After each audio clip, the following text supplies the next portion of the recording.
Okay, so good afternoon everyone. So welcome back to our video tutorial. So if you are new in our channel, so welcome. And if you missed out our previous videos on how to make teeth, lips, how to do skin coloring, eyes, you can check out our channel for those video tutorials. And then this is the part 2 of hair tutorial.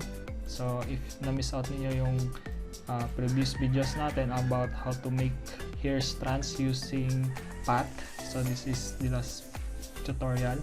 Kung na-miss out ninyo kung paano gawin ito, hair strands, you can check out our previous videos using this link to magpapakita dito sa taas, or you can check the description below for the previous tutorials.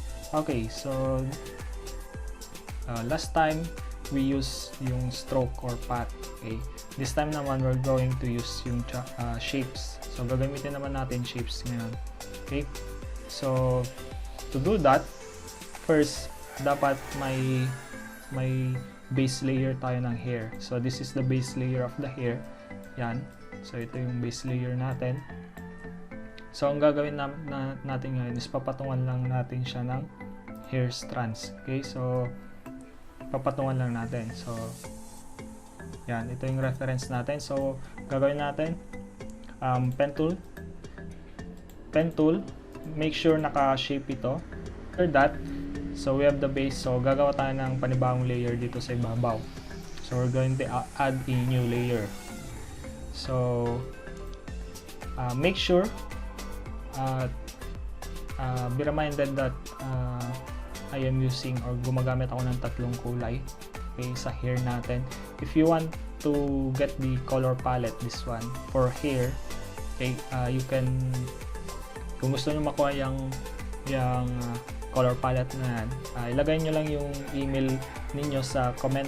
So write your email ad sa comment and isa-send ko sa inyo yung itong color palette natin sa hair. So bakit hindi ko nilagay sa description? Kasi yun nga, may naging problema ako doon. Okay, so better lagay nyo na lang yung email niyo sa baba at ako magsesend sa inyo. So let's start. So make sure base layer, meron tayong base layer gaya ng sabi ko kanina, this one. So ang gagawin natin, mag new layer tayo sa ibabaw. Okay, so kunin lang natin itong mga highlights.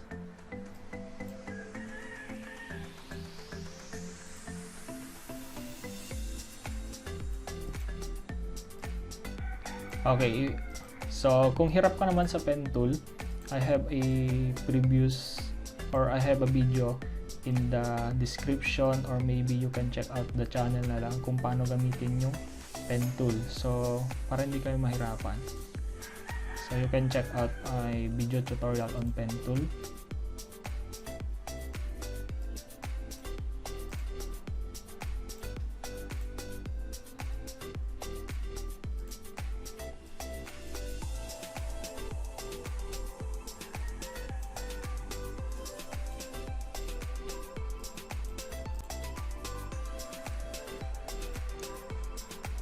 Okay, let's see. So let's change the color.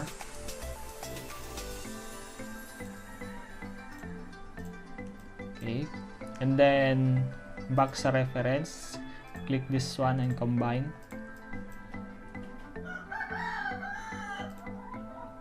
Pasensya na sa background na maingay. We have so many chickens. Marami kaming mga manok, alagang manok, kapitbahay sa bungero. Yan, marami din siyang tanda.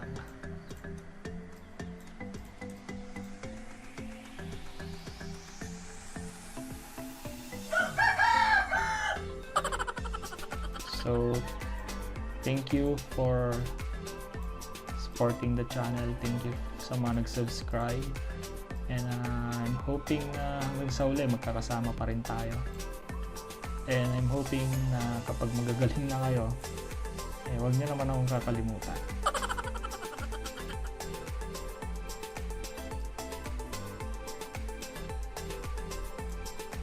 And please do not forget to like our video tutorials kung nagustuhan niyo. Okay, so ang ginagawa natin, we're just tracing yung mga light colors sa hair natin.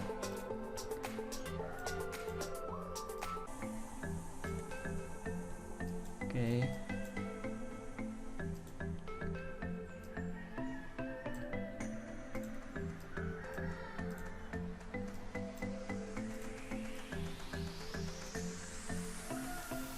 Hindi ko talaga alam kung ano magiging output nito, pero ganito ko ginagawa yung hair using shapes. Oops, sorry.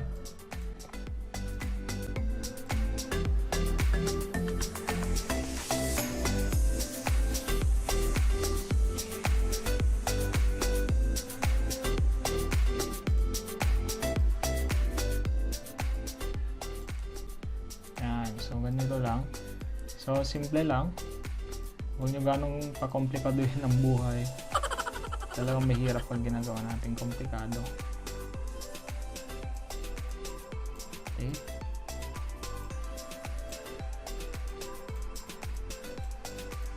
So make sure that you are only using one layer for one color.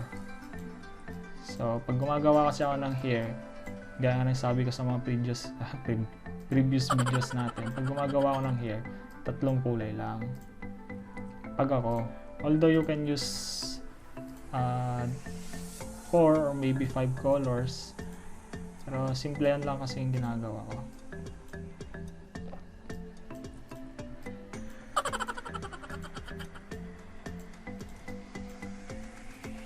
And for those na nahirapan sa hair, huwag kayong susuko.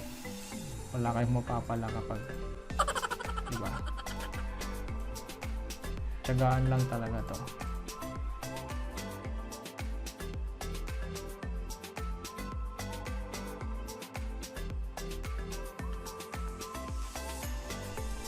Okay. So, ayan. Okay. So, we have finished. Natapos na natin yung second color natin. So, ang gagawin naman natin ngayon is to gawin na natin yung highlights. Okay? So, gaya ng sabi ko, if you want the color palette, lagay nyo lang i-comment nyo lang yung email niyo sa baba ako magsesend sa inyo. Okay? So, that's how easy it is. So, hindi nyo naman kailangan i-trace ng buong buo yung sobrang detail. So, simplehan lang tayo. So, next color na tayo. Titignan nyo yung kung paano ko naman trine-trace. Hindi naman kailangan na hindi naman kailangan na sobrang detail or what. Ganyan lang, simplehan lang. Minsan hindi ko na tinitignan yung yung kulay or yung yung flow ng hair niya minsan. Pero dapat make sure naman na may flow daw yun naman yung ginagawa ninyong hair. Okay. Yan. So let's use the last color. Okay. So I think we're doing fine. Oops. Yan. So, combine ulit natin. Kahit hindi ko na pala gamitin yan. So, ang gagawin ko lang, i-base na lang natin dito. Just going to do this. So, ito yung ginagawa kong technique minsan kapag medyo tinatamad na tayo.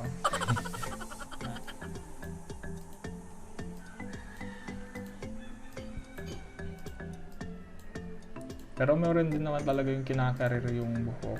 So, pwede nyo naman gawin yun. Yung sobrang detailed talaga. Pero,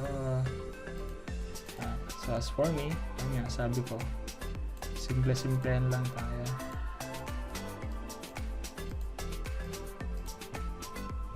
So, diba? Maybe dagdag din tayo dito. So, combine lang ulit.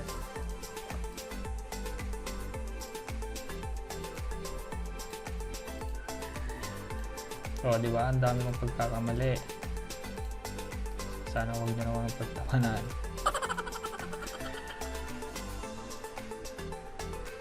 May mga nagsasabi mas magaling pa ako dyan. So, hindi naman pa ako ganun kagaling.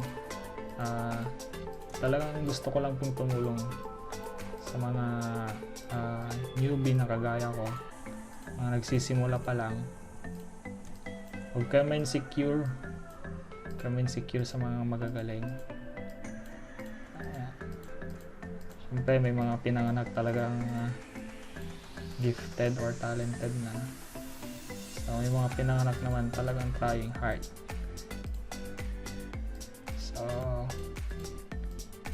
di ba? Tingnan niyo yung ginagawa ko naman sa iyo, hindi naman siya gaano komplikado.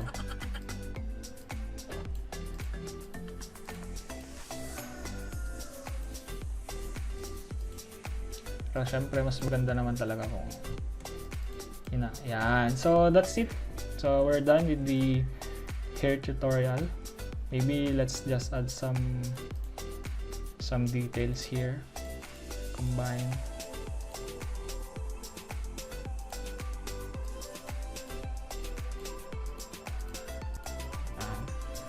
So ayun.